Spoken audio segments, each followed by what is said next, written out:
तो सभी उपासक एवं उपासिकाओं को जय भीम, नमो बुद्धाय। आप देख रहे हैं आज इस धम्मनागा केंद्र पर विपस्सना के लिए मैं आया हूँ और 10 डेज़ के लिए कुछ दिन पहले मैंने अप्लाई किया था। तो ये धम्मनागा केंद्र का प्रवेश द्वार है। हम देख सकते हैं कि पास में ही एक बहुत ही अच्छा झील है और सब जगह एकदम ग्रीनरी है और प्राकृतिक सौंदर्य के बीच में आप देख सकते हैं कि किस तरह से धम्मनागा केंद्र अवेलेबल हैं। तो ये कहते हैं, मैंने पूछा था यहाँ की जो सिक्योरिटी हैं कुछ लोगों को, तो उन्होंने बताया कि ये जो केंद्र है वो तकरीबन आज से 20 साल पहले उसकी शुरुआत हुई थी। तो ये धम्मनागा केंद्र का ये उसका प्रवेश द्वार है और मैं अंदर की तरफ अभी प्रवेश कर रहा हूँ। इससे पहले देखते हैं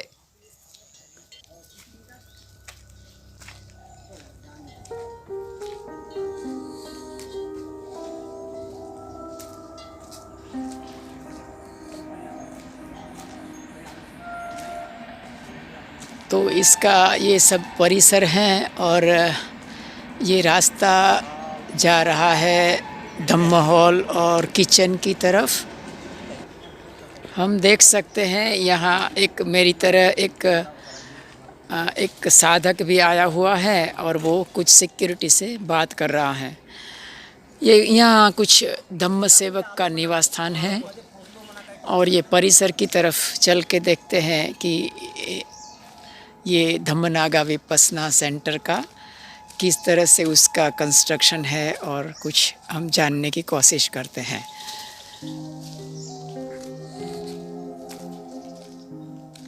हम एक बात अच्छी तरह से महसूस कर सकते हैं कि जितने भी विपस्सना के जो केंद्र हैं पूज्य गुरुवर्य गोयंका जी द्वारा निर्मित, उसकी एक खासियत है कि हर केंद्र को सोसाइटी और माहौल से दूर रखा गया है ताकि जो लोग यहाँ साधना करने के लिए आते हैं वो अच्छी तरह से साधना कर पाए, शांति का माहौल बनता रहे और वो आसानी से उसे बाहर का कोई डिस्टर्बेंस ना हो।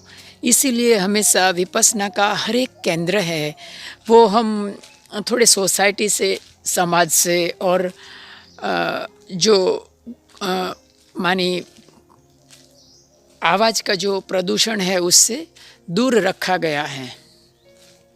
तो ये हम देखते हैं ये कुछ तो यहाँ ये बिल्डिंग है, ये वो क्या है वो अंदर जाके हम उसे देखते हैं।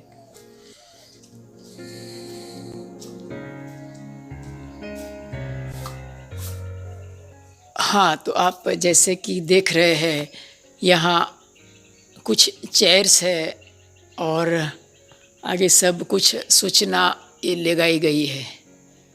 तो जैसे कि जो पुराने साधक होते हैं उसको सब अच्छी तरह से मालूम होता है कि यह एक कॉन्फ्रेंस हॉल है।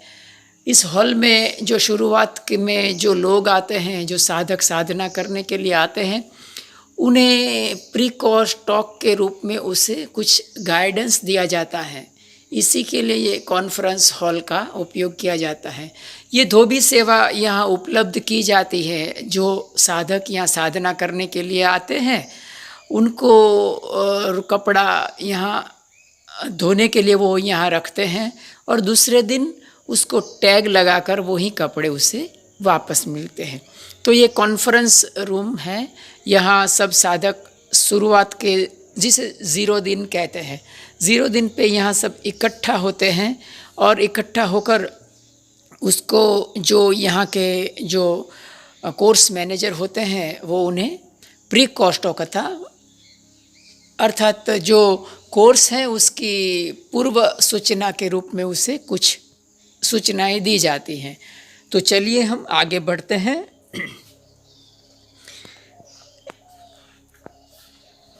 हम देख सकते हैं कि जो साधना का जो परिसर है वो कितना एकदम ऐसा लगता है कि आप जहाँ कहीं पर भी जाएंगे, कोई भी विपस्सना सेंटर में आप जाएंगे तो आपको बस इसी तरह का माहौल, इसी तरह का प्राकृतिक सौंदर्य के बीच में, इसी तरह से पिन ड्रॉप साइलेंस के बीच में आपको विपस्सना सेंटर का माहौल मिलेगा। तो हर तरफ आप देखेंगे कि किस तरह का शांति है और किस तरह का अच्छा माहौल है। ध्यान के लिए बिल्कुल उपयुक्त यहाँ माहौल है। आप जो देख रहे हैं ये स्पीकर, वो दरअसल स्पीकर जो पूज्य गुरुजी हैं उनके दोहे यहाँ बजते हैं। सुबह सुबह उनके दोहे यहाँ बजाए जाते हैं, तो उसी के लिए ये स्पीकर रखा गया है। और चले आगे बढ़ते हैं। जाते जाते आपको मैं बता दूं कि विपस्सना का आखिर कॉन्सेप्ट क्या है, उसे थोड़ा अगर मैं तार्किक और फिलोसॉफिकल बेस में आपको बताऊं तो जैसे कि आप समझिए कि जो भगवान बुद्ध थे और उन्होंने क्या विपस्सना अर्थात उनका क्या उसके पीछे फिलोसॉफिकल क्या बेस है, कॉन्सेप्ट है, इसको मैं अपनी तरफ से तार्किक रूप से समझाने की कोशिश कर रहा हूँ। जैसे कि मैं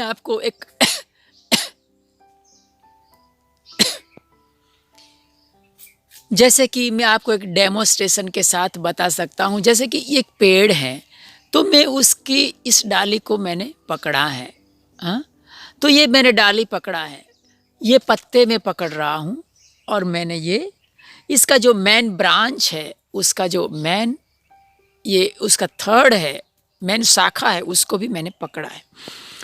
तो मेरे कहने का अर्थ यह है कि जो विपस्सना है साधना पद्धति, वो कुछ इस तरह से ये शाखा पकड़ने जैसा है।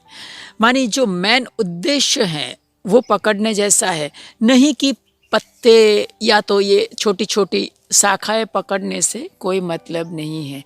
किस तरह से, जैसे कि हम कोई भी साधना पकड़ लीजिए, संसार की कोई भी साधना हो, ध्यान साधना हो कि चाहे कोई भी धम्म के अनुसंधान में, संप्रदाय के अनुसंधान में, जब कोई भी साधना की जाती है तो क्यों की जाती है, उसे मैं आपको छोटे से शब्दों में समझाने की कोशिश कर रहा हूँ। और साथ साथ हम टहल भी रहे हैं केंद्र के अंदर।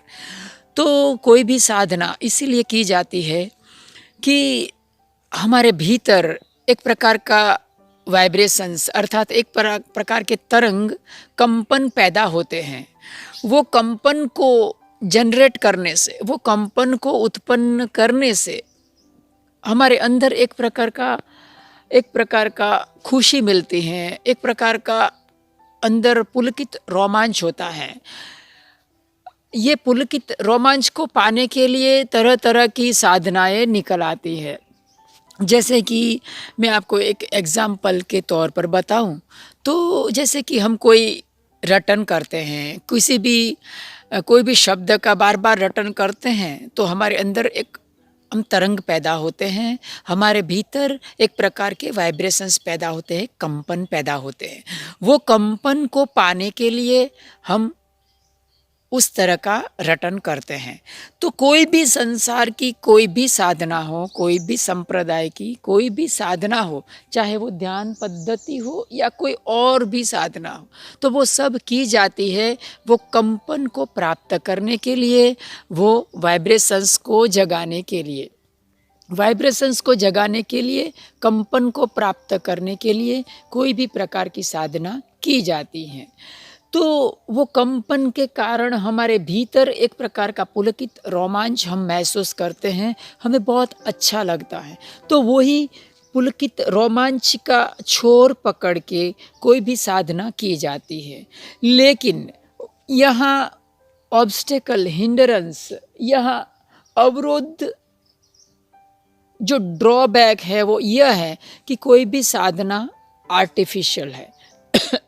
क्योंकि जब भी हम कोई भी साधना को हम आर्टिफिशियल रूप देते हैं, कृत्रिम रूप देते हैं, तो वो साधना जब तक कृत्रिम रूप से चलती हैं तब तक तो वो परिणाम देती है।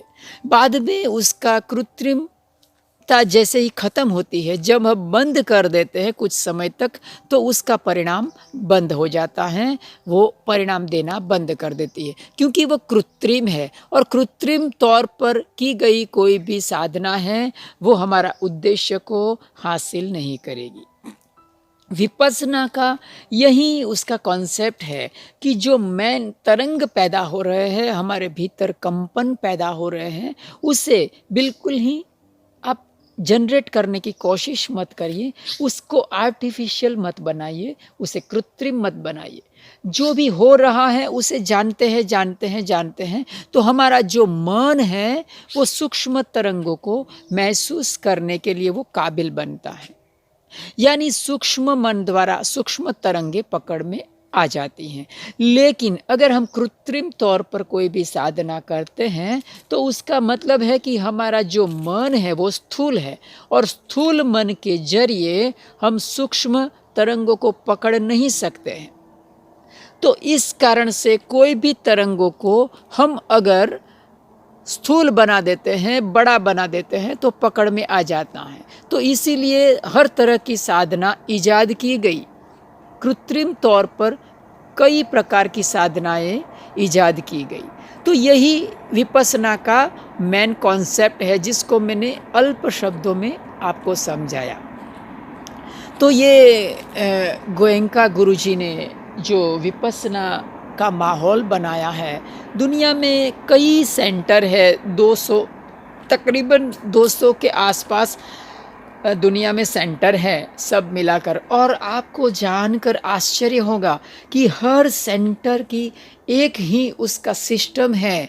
हर सेंटर पर जितने बजे ध्यान शुरू होता है उतने बजे ही हर जगह ध्यान शुरू होता है।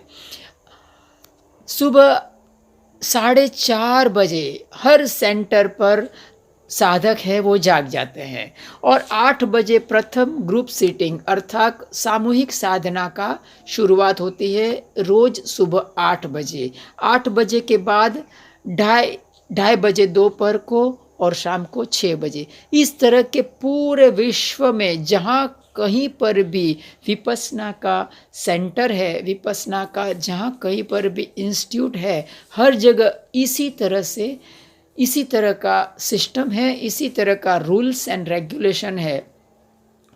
तो ये इस तरह का साधना करने के लिए हर सेंटर पर एक धम्म हॉल का बनाया जाता है। तो ये एक धम्म हॉल है जिसके अंदर बहुत सारे साधक आकर ध्यान करते हैं। तो बहुत ही शांति का माहौल है। क्योंकि मैं कोर्स शुरू होने से पहले आ गया हूँ तो कोई नहीं है सेंटर पर, इसीलिए मैं वीडियो बनाने के लिए मैं सफल हुआ हूँ। तो ये डोर है वो बंद है, तो हम बाहर से ही मैं आपको बता सकता हूँ। ये भीतर का धम्म हॉल का माहौल है। अंदर कुछ कुशन लगाए हुए हैं, और आगे भी हम देख सकते हैं कि थोड़ा लाइटिंग का प्रॉब्लम है, इसीलिए बराबर नहीं दिखाई देगा। तो ये धम्म हॉल है। ऐसा ही धम्म हॉल हर सेंटर में होता है। अपने अपनी सुविधा के अनुसार धम्म हॉल बनाया जाता है। कोई सेंटर अगर बड़ा होता है तो 200, 300, 250, 300 तक उनका कैपेसिटी होता है साधकों का। कोई सेंटर पर देखेंगे तो पुरुष और महिलाएं अलग अलग बैठ के ध्यान करने की सुविधा होती हैं।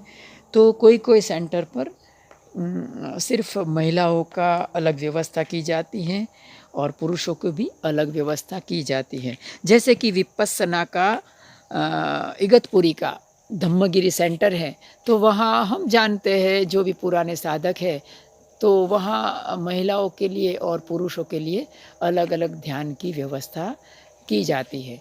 तो ये धम्मनागा सेंटर है, यहाँ पर अलग अलग व्यवस्था तो नहीं है। दोनों साथ एक साथ हॉल में ध्यान कर सकते हैं। तो आइए हम आगे बढ़ते हैं और परिसर में देखते हैं। ये परिसर हमें ले जा रहा है पुरुष निवास की तरफ। हर सेंटर पर हम देख, जैसा मैंने कहा कि पुरुष का और महिलाओं का निवास अलग-अलग होता है। ये पुरुष यूरिनल है और देखते हैं कि आगे भी कुछ निवास स्थान है। ज़्यादातर विपश्यना में जो साधक आते हैं, उनके लिए एक साधक के लिए एक कुटी का आयोजन किया जाता है, एक कुटी का प्रबंध किया जाता है, ताकि वो अकेला रहकर एकांतवास में आइसोलेट होकर वो ध्यान कर सके। लेकिन हमेशा से इतनी सहूलियत कोई-कोई सेंटर पर उपलब्ध नहीं होती है, तो कोई-कोई सेंटर पर डोरमेट्री भी होती हैं और कोई-कोई सेंटर पर एक कुटी में 2 साधक भी निवास करते होते हैं। हाँ, जो हम ये बेल की आवाज़ सुन रहे हैं, वो बेल यहाँ समय-समय पर बजता है और इस बेल के ज़रिए साधकों को पता चलता है कि कौन-सा टाइम हुआ है। सुबह 4:30 बजे, 4 बजे जागने का, फिर 7:50 को जो सामूहिक साधना होती है, उसके लिए बेल होता है, दोपहर को होता है। इस तरह से 15-20 बार बेल बजाना पड़ता है। तो ये जो फ़र्ज़ हैं, वो यहाँ जो धम्म सेवक होता है, वो अपनी फ़र्ज़ निभाता है और वो इस तरह का आयोजन करता है। जो भी हम देख रहे हैं, जितने भी हमने ये छोटी-छोटी कुटियाँ देखी, ये सब साधकों के लिए निवास स्थान है। एकदम बिल्कुल पिन ड्रॉप साइलेंस है। चारों तरफ बहुत ही शांति है और हरियाली है। ये जितने भी हम रूम देख रहे हैं, उसके अंदर चलो एक रूम में आपको दिखाता हूँ कि यहाँ का रूम कैसा है। हर सेंटर पर, जितने भी विपश्यना के सेंटर पर इस तरह का सहूलियत उपलब्ध होती हैं। देखिए, ये रूम एक रूम है छोटा सा, इसमें 2 साधक रह सकते हैं। ये बेड है और एक आईना भी है सामने, जिसमें आप मेरा प्रतिबिंब भी देख सकते हैं। और ये दूसरा बेड है, 2 साधक को रहने के लिए है। दरअसल ये 2 साधक के रहने के लिए बनाया है और इसके जो टॉयलेट बाथरूम होंगे वो शायद दूसरी जगह होंगे। तो चलिए हम आगे बढ़ते हैं। यहाँ सुबह गर्म पानी की भी व्यवस्था होती है। जैसे आप ऊपर देख रहे हैं तो सोलर हमें दिखाई देता है। ये सोलर के ज़रिए सुबह सुबह साधकों को गर्म पानी मिलता है। हर जितने भी कमरे हैं उसके ऊपर हम सोलर सिस्टम देख सकते हैं और ठंडी के दिनों में गर्म पानी साधक इस्तेमाल कर सकता है। ये डॉर्मिटरी जो हमने अभी देखा, उसके लिए ये उसका शौचालय है। तो आइए हम आगे बढ़ते हैं। आपको मैं ये विपश्यना का जितने भी सेंटर है, उसका जो हार्ट है, जितने भी, चलिए आगे बढ़ते हैं। जितने भी विपश्यना के सेंटर है, बहुत संभल के चलना पड़ता है, क्योंकि यहाँ नीचे का जो कुछ यहाँ ब्लॉक्स बिछाए हैं, जिसके ऊपर कदम कदम हम संभाल के चल सकते हैं। शायद ये जो पानी बरसने के कारण जो कीचड़ होता है वो ना हो, इसीलिए ये ब्लॉक लगाए लगते हैं। ये हमें ले जा रहे हैं विपश्यना सेंटर के हार्ट की तरफ, जो कि विपश्यना सेंटर के लिए बहुत बड़ा आकर्षण का केंद्र होता है। ये है पैगोडा, अर्थात उसे जो भगवान बुद्ध के काल में उसे शून्यागार कहा जाता था। शून्यागार का अर्थ होता है शून्य डिस्टर्बेंस, अर्थात ज़ीरो डिस्टर्बेंस। यानी अंदर बैठने के बाद आपको बिल्कुल ही किसी भी तरह का डिस्टर्बेंस नहीं होगा। आप समझ सकते हैं, हम समझ सकते हैं कि यहाँ का जो माहौल है वो कितना सुंदर और एकदम आइसोलेट एकांत है। बाहर किसी भी तरह का डिस्टर्बेंस नहीं है, सिर्फ पंछियों की थोड़ी चहचहाने की आवाज़ को हम सुन सकते हैं, है ना? देखिए पंछियों धीरे धीरे चहचहा रहे हैं, उसकी आवाज़ हम सुन सकते हैं, बाकी कोई भी डिस्टर्बेंस नहीं है। तो हम समझ सकते हैं कि अंदर जो पैगोडा है उसके अंदर कितना साउंड प्रूफ होगा, उसमें किसी भी तरह का डिस्टर्बेंस बाहर का नहीं आएगा, एकदम गुफा जैसा उसका माहौल होता है। तो चलिए हम पैगोडा की तरफ आगे बढ़ते हैं।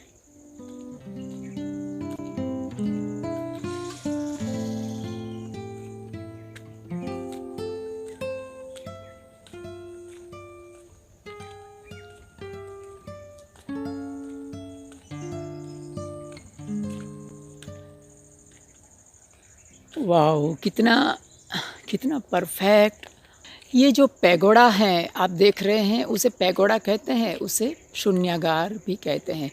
ये दरअसल ये जो कंस्ट्रक्शन है वो बर्मीज़ स्टाइल से बनाया जाता है, और इसके ऊपर शायद मेरा कैमरा इतना पावरफुल नहीं है तो अब देख नहीं पाएंगे, लेकिन फिर भी मैं आपको उसका ओवरऑल बताता हूँ।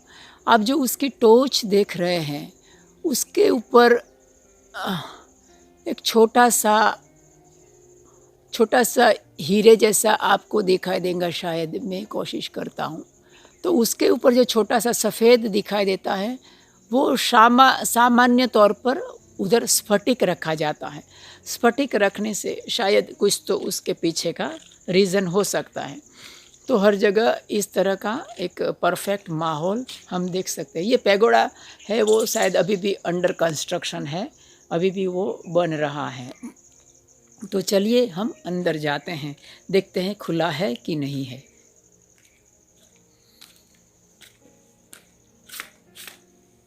चंपल में बाहर निकाल देता हूँ ताकि बहुत ही पवित्र भूमि है। तो अंदर प्रवेश करते हैं। शायद मुश्किल होगा क्योंकि यहाँ थोड़ा सा उजाले का अभाव है। मैं संभल कर चल रहा हूँ, आप भी संभल कर चलिएगा मेरे साथ। देखते हैं, ये देखिए ये है पैगोडा का अंदर का माहौल है।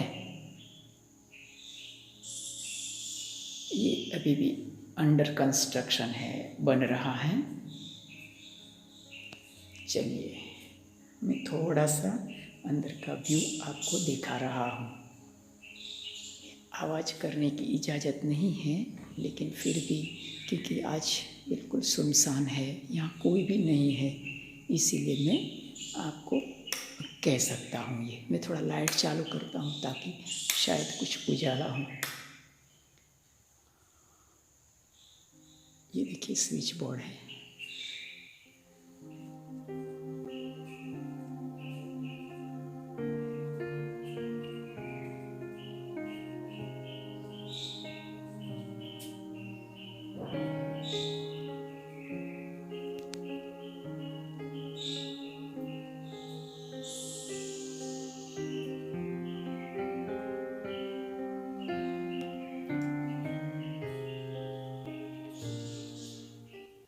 तो हम देख सकते हैं कि ये पैगोडा अर्थात ये जो हम देख रहे हैं ये एक शून्यागार जिसे कहते हैं, जिसके अंदर साधक बैठ के ध्यान कर सकता है। देखते हैं अंदर का छोटा सा व्यू आपको दिखा रहा हूँ मैं।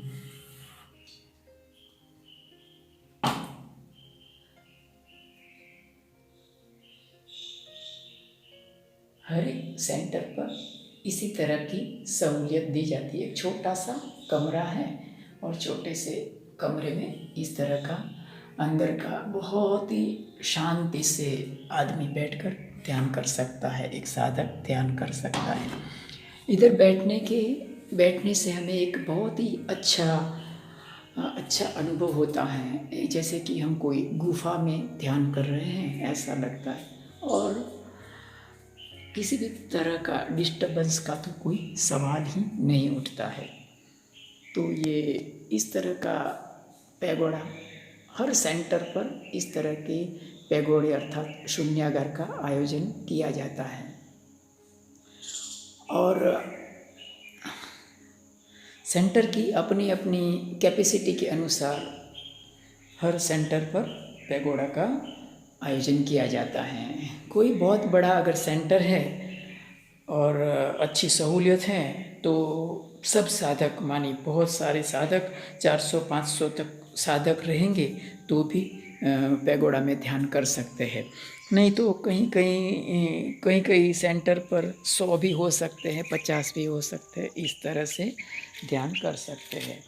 तो ये था जिसे कह सकते हैं कि जो विपस्सना का जिसे हार्ट कह सकते हैं, जिसे हम ध्यान साधना का हार्ट कह सकते हैं, ऐसा शून्यागार। चले फिर से एक चीज़ और आपको दिखा के हम वीडियो का अंत करेंगे और वो है यहाँ का किचन। वीडियो बहुत ही लंबा हुए जा रहा था इसीलिए मैंने थोड़ा कट कर दिया था, थोड़ा शॉर्ट कर दिया है। ये मुझे कमरा दिया गया है C1, तो ये मेरा निवास है और यहाँ मैं 10 दिन के लिए ध्यान करने के लिए आया हूँ। आप देख सकते हैं कि किस तरह का कुटियों का यहाँ आयोजन किया गया है। हर एक साधक अलग अलग बैठ के ध्यान कर सकता है और बहुत ही हम मन की एवं काया की शांति को हम उपलब्ध हो सकते हैं। तो विपस्सना साधना एक ऐसी ध्यान पद्धति है कि जिसके जरिए आदमी हम मानसिक एवं कुछ शारीरिक रूप से वो शांत हो सकता है और उसको एकाग्रता उसकी बढ़ सकती है। मेरा कम्युनिकेशन इतना अच्छा नहीं है तो मैं तुटक बोलने की समझाने की कोशिश करता हूँ। ये पहला ही मेरा वीलॉग है, मुझे ज़्यादा आदत नहीं है, मैं बनाता भी नहीं हूँ ऐसा कोई भी वीडियो वीलॉग, लेकिन पहली बार मैं सेंटर पर आया तो मुझे लगा कि चलो मैं वीलॉग बनाता हूँ। तो हम आगे बढ़ रहे हैं किचन की तरफ। यहाँ का जो डाइनिंग हॉल है जहाँ साधक मिलकर जहाँ खाना खाते हैं।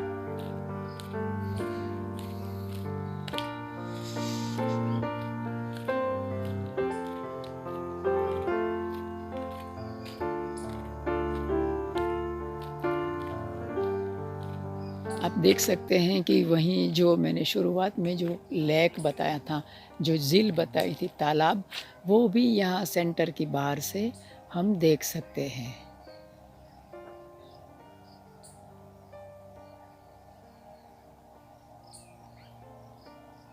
देख सकते हैं ना?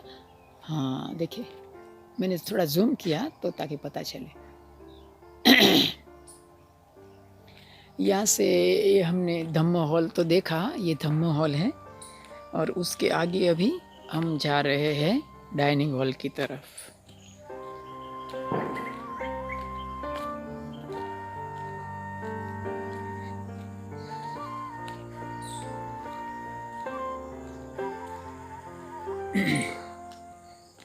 हमें कभी ना कभी एक बार तो कोर्स करना चाहिए। इसका एक अनुभव है, वो वाकई ही असाधारण रूप से हमें शांति प्रदान करता है और उसका अनुभव एक बार जीवन में ज़रूर करना चाहिए। और जो भी साधक यहाँ हकीकत में जो कुछ पाने के लिए आता है और यहाँ बैठ के मुझे यकीन है कि कोई भी आदमी यहाँ आकर पाए बगैर नहीं रहेगा। वो 10 दिन के अंदर कुछ ना कुछ उपलब्धि को वो ज़रूर हासिल करेगा। तो जितने भी धम्म के मार्ग पर जो इंसान चल रहे हैं, जिसको धम्म में कुछ उपलब्धि पाना है, उसे चाहिए कि जीवन में एक बार यहाँ ज़रूर आए और साधना कोई भी सेंटर पर, यहाँ मानी कोई भी, बहुत सारे भारत में, भारत के बाहर बहुत सारे सेंटर्स है, तो कहीं पर भी जाकर वो ध्यान साधना कर सकता है और ध्यान साधना करके वो अपना उद्देश्य सिद्ध कर सकता है।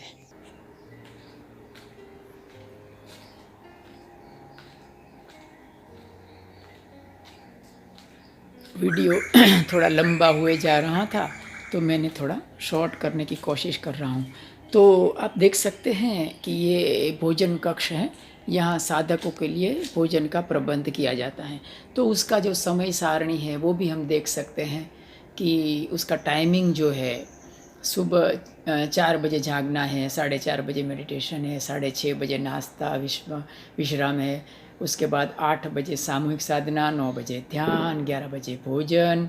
इस तरह का शाम तक, रात के 9 साढ़े 9 बजे तक यहाँ का जो कार्यक्रम है बहुत ही व्यस्ततापूर्वक बनाया गया है। और साधक के लिए यहाँ बहुत ही अनुकूल और उनके ध्यान में जो सहयोग दे सके ऐसा फूड यहाँ प्रोवाइड किया जाता है, ऐसा खाना यहाँ प्रोवाइड किया जाता है। तो मैं द्वार को खोल रहा हूँ और अंदर देखता हूँ, बंद है अंदर, शायद किचन बंद है। देखता हूँ ये खुला है। चलो, हाँ ये तो खुला है। चलिए, हाँ तो हम देख सकते हैं ये भोजन कक्ष है। यहाँ साधक के लिए ये जो आप देख रहे हैं वो डिश है, और साधक यहाँ से अपनी अपनी डिश पसंद करके एक डिश का ही इस्तेमाल करता है 10 दिनों तक। यहाँ खाना खाने के बाद यहाँ साधक अपने अपने बर्तन धोकर यथास्थान पर डिश को रख देते हैं। यहाँ ठंडे पानी एवं गर्म पानी पीने की सुविधा है।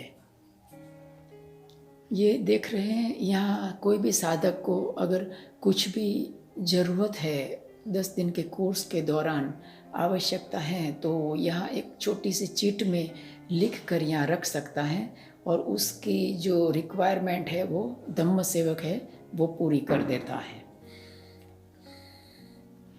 तो हम देख सकते हैं ये डाइनिंग हॉल है, और यहाँ थोड़ा अंधेरा है। मैं देखता हूँ अगर कहीं पर लाइट है। हाँ, यहाँ है, बोर्ड तो है। देखता हूँ लाइट हो रहा है कि नहीं हो रहा है। हाँ, लाइट तो हो गया।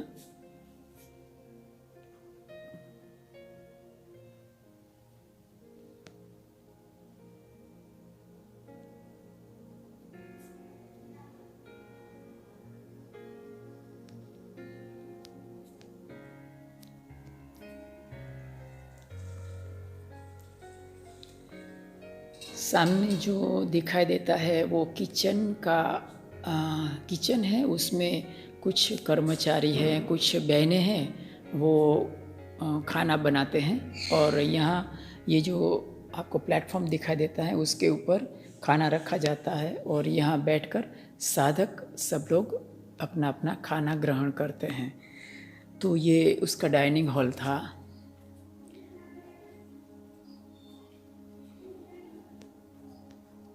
और अंत में, वीडियो के अंत में मैं बताना चाहूँगा कि ये जो यहाँ का जितनी भी सहूलियत है, जितनी भी फैसिलिटी है, वो जितने भी यहाँ साधक आते हैं जो अपनी स्वेच्छा से और अपने इच्छा से यहाँ दान देते हैं, उनकी 10 दिन तक वो साधना करते हैं। उसके बाद उसको जो उपलब्धि हासिल होती है, मन की जो शांति मिलती है, उसके अंदर एक प्रकार का मोद जागता है।